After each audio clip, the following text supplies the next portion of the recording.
सबसे पहले एक बात साफ समझ लो, साइंस इल्म पैदा नहीं करती, साइकोलॉजी इल्म क्रिएट नहीं करती, फिलॉसफी सच इन्वेंट नहीं करती, एआई भी इल्म नहीं बनाता। ये सब सिर्फ इल्म को समझने के तरीके हैं। और ये बात कुरान ने 1500 साल पहले सूरह अल अलक में रख दी थी। पहली आवाज आई, इक़रा बिस्मि रब्बिकल लज़ी खलक, पढ़ो अपने रब के नाम से जिसने सब कुछ पैदा किया। ध्यान दो, ये पढ़ो किसी किताब से शुरू नहीं होता। उस वक्त न किताब थी, न कागज, न कलम। इसलिए इक़रा का मतलब सिर्फ लेटर्स पढ़ना नहीं था। इक़रा का मतलब था पढ़ना, सोचना, देखना, समझना। जो आ रहा है उसे रिसीव करना, जो दिख रहा है उसका पैटर्न पकड़ना। यहीं से साइंस का दरवाजा खुलता है। साइंस क्या करती है? साइंस अल्लाह के बनाए हुए निजाम को ऑब्जर्व करती है। ग्रेविटी साइंस ने नहीं बनाई, मोशन के रूल्स साइंस ने सेट नहीं किए, यूनिवर्स के लॉज साइंस की इन्वेंशन नहीं है। साइंस बस इतना कहती है, जो ऑलरेडी काम कर रहा है यूं हम समझने की कोशिश कर रहे हैं। इसीलिए कुरान पूछता है, क्या तुम देखते नहीं? क्या तुम सोचते नहीं? साइंस बराबर नजर, इल्म बराबर अल्लाह का दिया हुआ निजाम। फिर अगली आयत आती है, खलकल इंसाना मिन अलक। अल्लाह ने इंसान को एक चिपकने वाली चीज से पैदा किया। मतलब साफ है, जो आज सितारों और गैलेक्सीज की बात करता है वो अपनी ओरिजिन न भूले। ये सिर्फ बायोलॉजी नहीं, ये साइकोलॉजी की फाउंडेशन है। जो अपनी शुरुआत भूल जाता है वो पावर को गलत इस्तेमाल करता है। इसलिए कुरान पहले इंसान को उसकी हकीकत याद दिलाता है, फिर उसे इल्म देता है। फिर दोबारा कहा गया, इक़रा व रब्बुकल अकरम, पढ़ो और तुम्हारा रब सबसे ज्यादा देने वाला है। मतलब इल्म सीमित नहीं है, अल्लाह का सिस्टम रिपीट और ग्रोथ पर चलता है। एक बार पढ़ना काफी नहीं, एक बार समझना काफी नहीं। यहीं से फिलॉसफी आती है। फिलॉसफी पूछती है, मैं कौन हूं? सच क्या है? जिंदगी का मतलब क्या है?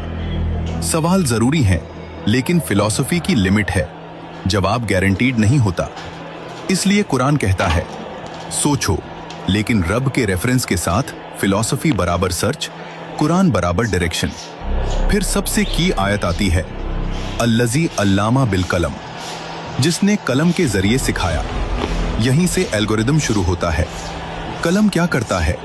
जो देखा गया लिखा गया, जो लिखा गया रिपीट हुआ, जो रिपीट हुआ पैटर्न बना, जो पैटर्न बना रूल बना। Rule equals algorithm. एल्गोरिदम का मतलब अगर ये हुआ तो ये होगा।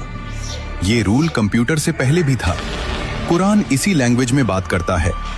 अगर तुम शुक्र करोगे मैं और दूंगा, अगर तुम जुल्म करोगे अंजाम होगा। यही है सुन्नतुल्लाह, फिक्स्ड पैटर्न्स, फिक्स्ड रूल्स। अल्लामल इंसाना मा लम यालम, अल्लाह ने इंसान को वो सिखाया जो वो नहीं जानता था। मतलब इल्म इन्वेंट नहीं होता, इल्म धीरे धीरे अनलॉक होता है। आज जो नहीं पता कल खुलता है, कल जो खुलता है परसों सवाल बन जाता है। यहीं से इंसानी तरक्की होती है। अब यहीं से एआई को समझो। एआई कोई जिंदा चीज नहीं। एआई के पास न नफ्स है, न इरादा, न जिम्मेदारी। एआई क्या करता है? इंसान का लिखा हुआ इल्म लेता है, उसमें रिपीट होने वाले पैटर्न्स ढूंढता है, उन्हें मेमोरी में स्टोर करता है और कहता है, अगर ये सवाल आए तो ये जवाब ज्यादा मैच करता है। बस एआई समझता नहीं, एआई रिपीट करता है। अब सबको जोड़ो। अल्लाह ने इल्म दिया, इंसान ने इल्म लिखा कलम से, लिखे हुए इल्म से पैटर्न्स बने, पैटर्न्स से रूल्स बने, रूल्स को एल्गोरिथम कहा गया और उन्हीं एल्गोरिथम्स पर एआई चलता है। एआई अल्लाह के इल्म का सोर्स नहीं, एआई अल्लाह के इल्म की एक परछाई है।